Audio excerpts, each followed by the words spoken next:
Hello guys, আসসালামু আলাইকুম। আপনারা সবাই ভালো আছেন? আমিও আশা করি ভালো আছি। এখন আমি আসছি ময়মনসিংহ জেলার বলেছে আমার ময়মনসিংহের শেরপুর জেলা নকলা নালিতাবাড়িতে আমি ঘুরতে আসছি, আমার গ্রামের বাড়ি।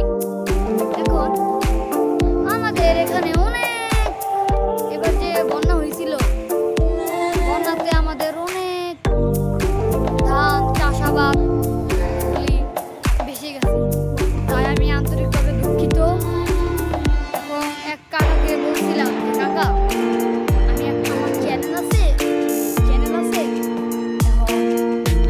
আপনি কি কিছু বলতে পারবেন, বলতে পারবেন? পরে বললো যে না, আমি বলতে পারবো না, আমি কাজ করছি তো তাই। তাহলে দেখেন কত কষ্ট হয়, খেতে পরিশ্রম করে তারা চাষাবাদ করে ধান হয়, ধান হয়ে পরে বাজারে বিক্রি করে, ধান কেটে বাজারে বিক্রি করে। যে কষ্ট করেছিল কৃষকরা, তাদের কষ্ট সব কিছু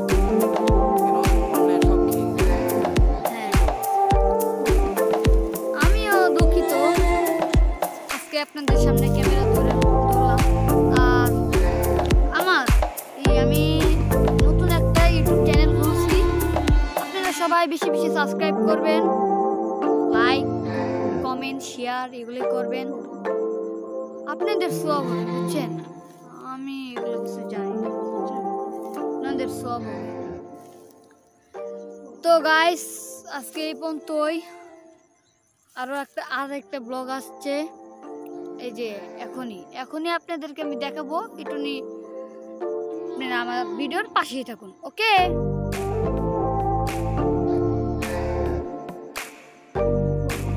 সো গাইস, আমরা অলরেডি চলে এসেছি, দেখতেই থাকুন।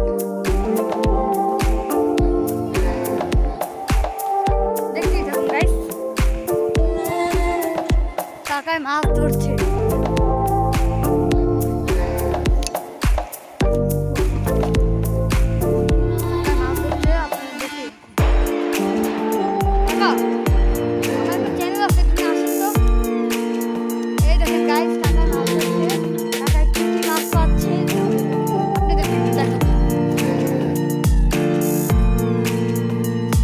দেখছেন মাশাআল্লাহ কত সুন্দর মাছ পেয়েছে কাকা।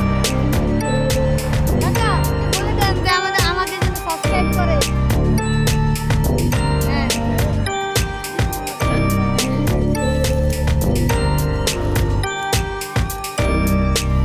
কাকা এটা কি মাছ কি অনেক বেশি পাওয়া যায়?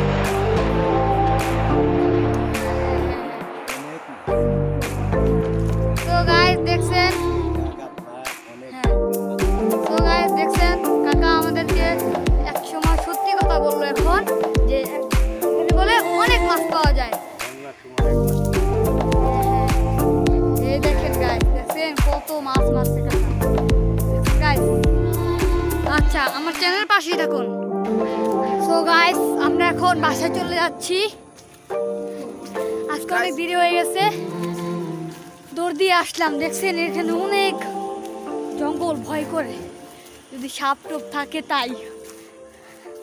আচ্ছা গাইস, এই পর্যন্তই। আমার ভিডিওটা ভালো লাগলে একটা লাইক, একটা কমেন্ট, একটা সাবস্ক্রাইব করে দিবেন। ওকে, বাই।